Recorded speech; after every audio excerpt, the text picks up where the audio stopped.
नमस्कार शेतकरी मित्रांनो, माऊली ॲग्रो या आपल्या यूट्यूब चॅनलवरती आपलं सर्वांचं स्वागत आहे. शेतकरी मित्रांनो, आता रब्बीची पेरणी चालू झाली आणि बऱ्याच भागामध्ये राजमा हे पीक पेरलं जातं प्रामुख्याने. परंतु गेल्या वर्षीच्या तुलनेत जर विचार केला आपण तर गेल्या वर्षी बऱ्याच शेतकऱ्यांच्या अशा कमेंट्स होत्या की आपल्या राजम्याला जास्त प्रमाणामध्ये उतार पडला नाही, उत्पादन निघलं नाही. तर त्याच्यामागचं कारण काय असेल तर तुम्हाला आज या व्हिडिओच्या माध्यमातून 5 अशा चुका सांगणार आहे की ते प्रत्येक शेतकरी करत असतात आणि ह्या चुका जर तुम्ही टाळल्या तर तुम्हाला भरपूर प्रमाणामध्ये उत्पादन हे निघेल.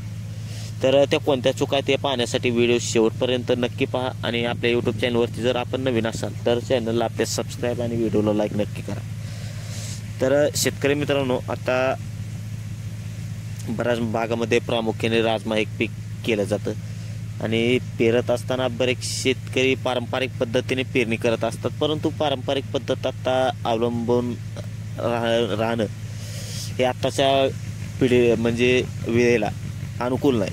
त्यामुळे आधुनिक पद्धतीने देखील आपण पेरणी ही केली जाते. तर कोणत्या 5 चुका आहेत या व्हिडिओच्या माध्यमातून आपण सविस्तर पाहणार आहोत. तर सर्वात महत्त्वाची चूक, बियाणं पेरती वेळेस त्याचं प्रमाण हे चुकीच्या पद्धतीने पेरलं जातं. थोडक्यात कसं तर प्रति एकरी काय शेतकरी 40 किलो 35 किलो बियाणं हे प्रामुख्याने पेरतात.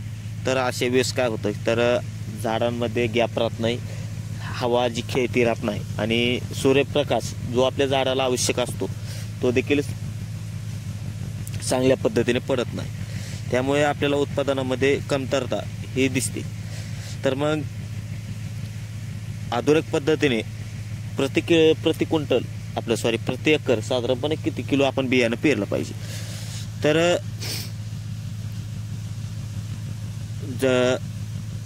25 किलो ते 30 किलोच्या दरम्यान आपण प्रति एकरी या प्रमाणामध्ये आपण बियाणं पेरलं पाहिजे. दुसरी महत्त्वाची गोष्ट, आता घरचं जर बियाणं आपण ठेवलं तर घरचं बियाणं ठेवल्यानंतर आपल्याला त्याच्यावरती बीज प्रक्रिया करावी लागते. बरेच शेतकरी करत नाही. त्याच्यावर देखील आपल्याला उत्पादनामध्ये फरक जाणून येतो.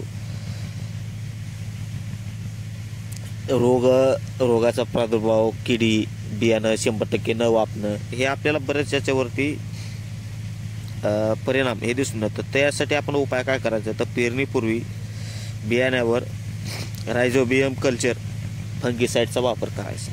तर जेणेकरून आपल्या बियाणाला कीड किंवा रोगाचा प्रादुर्भाव हा नंतर दिसून येणार नाही. 3 नंबरचं काय करायचं आहे, पेरणी करते वेळेस पेरणी खोलायची करायची नाही. म्हणजे बरेच शेतकरी जे ट्रॅक्टरवाले पेरत असतात ते बियाणं खोलवरती पेरतात. खोलवरती जर बियाणं पेरलं तर आपल्याला बियाणं हे उगवत नाही. जर जास्त प्रमाणामध्ये वरती देखील आपण बियाणं पेरलं तरी पण बियाणं आपलं जास्त प्रमाणात वापरत नाही. तर बियाणाची योग्य खोलाई किती ठेवायची, साधारण 1.5 सेंटीमीटर ते 2 सेंटीमीटर 4 ते 5 सेंटीमीटर एवढी आपण त्याची बियाची खोलाई ही ठेवली पाहिजे. 4 नंबरची चूक आहे तर पाणी व्यवस्थापन हे चुकीचं करतात.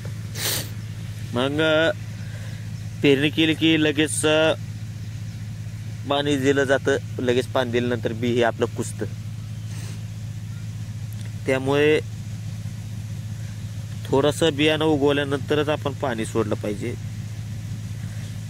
पेरणीनंतर साधारणपणे 5 ते 6 दिवसानंतर हलकं पाणी. नमस्कार शेतकरी मित्रांनो, माऊली ॲग्रो या आपल्या यूट्यूब चॅनलवर 10 दिवसानंतर शेतकरी मित्रांनो, आज आपण पाटाच्याद्वारे राजमा ही पेरणी करत असताना साधारणपणे सर्वात महत्त्वाची किती बियाणं पेरलं पाहिजे की जेणेकरून आपल्याला उत्पादनात चांगल्या पद्धतीने व्यवस्थापन करता येईल याविषयी आपण माहिती पाहणार आहोत. त्यापूर्वी जर आपण आपल्या यूट्यूब चॅनलमध्ये सेंद्रिय खत न वापरता चॅनलला सबस्क्राईब आणि व्हिडिओला लाईक नक्की करा. फक्त रासायनिक खतावर अवलंबून राहिल्यामुळे जमीन शेतकरी मित्रांनो, आता रब्बीची पेरणी सुरू झाली आणि बरेच जमीन होते. त्यामुळे आपण काय केलं पाहिजे, उपाय काय करायचे तर पेरणी येतात. परंतु DAP, पोटॅश, सेंद्रिय खत, गोमूत्र, साधारणपणे प्रति एकरी आपण किती किलो बियाणं यापर्यंत पेरलं पाहिजे की जेणेकरून आपल्याला उत्पादन हे चांगल्या पद्धतीने होईल. तर शेतकरी मित्रांनो, या व्हिडिओमध्ये पाहणार आहोत. त्यामुळे व्हिडिओ शेवटपर्यंत राजमा या पिकावरती उत्पादन हे चांगल्या पद्धतीने तर दिसून येईल. शेतकरी मित्रांनो, आणि प्रत्येक शेतकऱ्याने माहिती बरेच सांगितल्याप्रमाणे जर शेतकरी आपण आता पेरणी चालू आहे आणि अंमलबजावणी पेरत जर असतात. केली या माहितीची तर आपल्याला याचा फायदा राजमा नक्की प्रति होईल. किलो तर किती व्हिडिओ जर पेरायचा आवडला असेल हे तर ह्याच्यावर व्हिडिओला देखील आपल्याला अवलंबून करा, असतं की चॅनलला सबस्क्राईब करा. तुमचं आणि जर राजम्याचं कोणत्याही बियाणं दुसऱ्या हे विषयी जर साधारणपणे आपल्याला माहिती कोणत्या पाहिजे असेल तर साईजचं आहे, आम्हाला त्यामध्ये कमेंट्समध्ये नक्की वाघ्या, सांगा. त्याच्यावरती राशील देखील वाघ्या आपण आणि व्हिडिओ वरूनमध्ये आपल्याला फरक 100% जाणवतो. बघ. बी लहान तर मोठं धन्यवाद असतं व्हिडिओ ते. बघितल्याबद्दल. तरी पण